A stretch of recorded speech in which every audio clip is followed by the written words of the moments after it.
Welcome back to my channel Lomzy Sews. In today's sewing tutorial, I'll be sharing with you how to cut a female pant trouser with wide leg. If that's what you're searching for, continue watching till the end. Make sure not to skip any part of this video so you don't miss anything. If this is your first time coming across my channel, consider joining the community by subscribing and turning all notification bell icon on. That way, anytime I upload any new video, you'll be among the first people to see it. To my returning subscribers, thank you guys for always supporting, sharing my video out to your sewing communities, to all the social media platform and WhatsApp. I appreciate a whole lot. Let's start with the tutorial. To cut this trouser, I'll be using 3 yards of fabric. I'm making the pant trouser and also the corset. So if I use the 3 yards of fabric to cut the trouser, the remaining I'll use it to cut the corset. So first I'm cutting my trouser pants first, and then I will cut the corset. I'll be using the trouser pattern I made the last time. Guys, if you make your patterns, you don't need to throw them away because you can change the style lines. So the trouser pattern I made the last time is what I'm going to do. I'm just going to do some few adjustments, make it a wide leg. So guys, make sure you watch the video. If you have not watched how to make your pant trouser, basic pant trouser, I'll drop that in the link below. Panel of the trouser, and then this is the front. So I'm going to set the back aside and we're going to work on the front first. I've placed my pattern on my fabric and my fabric is folded into two. So the next thing I'm going to get is the length of the trouser. The pattern I'm working with, the length is 40 inches. For the wide leg trouser, the length needs to get to the floor, so you have to add like 6 inches. Like I said, my trouser length is 40 inches, but for the wide leg trouser I want to add 6 inches to that so that it will be able to get to the floor when I wear heels. So I'm going to add 6 inches to the 40 inches, which will make it 46 inches for the length of the trouser, and then I'm going to add 2 inches to that for hemming allowance. Next is to widen the leg of the trouser.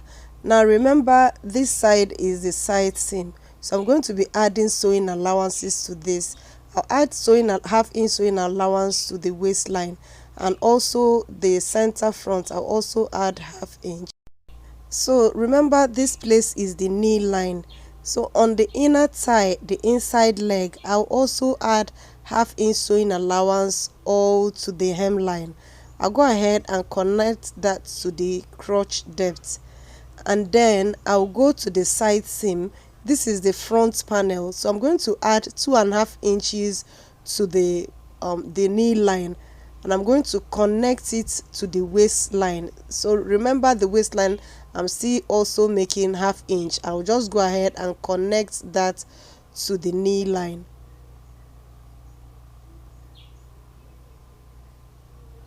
I'll go ahead and cut this out.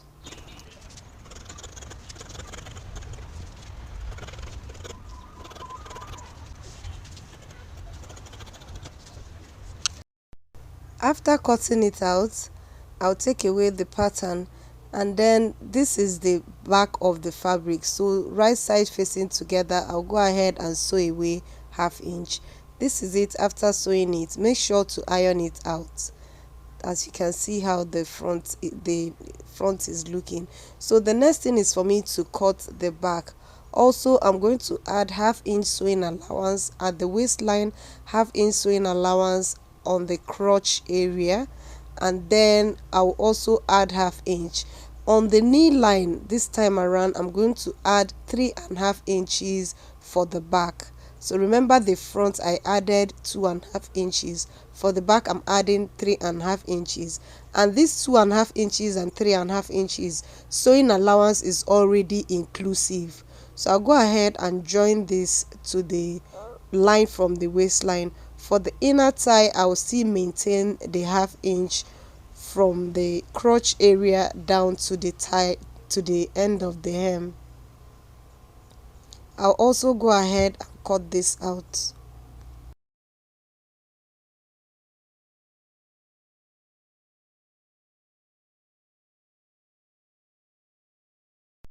After cutting it out, next is for me to sew this.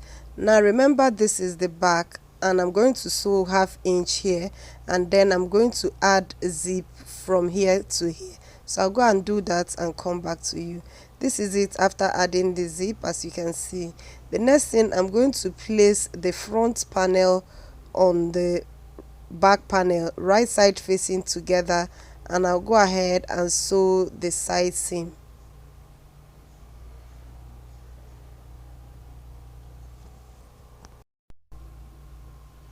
So this is it after sewing it. Next, I'll go ahead to sew the hem. I'll go ahead, fold it 1 inch in and another 1 inch. Remember, I added 2 inches for the hemming allowance. So this is it after sewing the hemming allowance, and I've also closed the side seam. So I'm going to close the inside leg. So go ahead and close that. After closing it, this is how it's looking, guys, and I've already hemmed the lower part, as you can see. The next thing we're going to do now is to add the waistband. For me to do that, I have my fabric here. I folded 1 end inch, 1/2 inch in total. I have 4.5 inches, and I folded 1/2 inch. I ironed in 1/2 inch. So on this side that is not ironed, I'm going to place it on my trouser like this and sew it round. After sewing it round, this is how it's looking. Can you see? Now next thing, I have also closed this place. I'll go ahead and turn this out like this, and I'm going to use a stitch in the ditch method to sew this. So I'll go now and pin this down. You go ahead and pin it down so that it will align properly. Make sure it's overlapping your stitching with at least 0.25. You pin it down and you turn it to the right side and sew inside this place. That's what's called stitching the ditch. After sewing it, this is how it's looking, guys. You can see how nice this is looking. Yeah, with this, I've come to the end of today's sewing tutorial. If you have watched this video till this time, make sure to subscribe and turn on your notification bell icon and give this video a big thumbs up. I'll see you guys in my next video. Bye.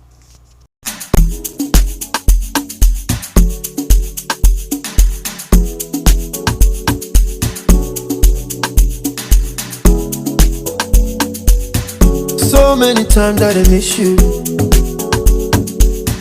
I know how to call.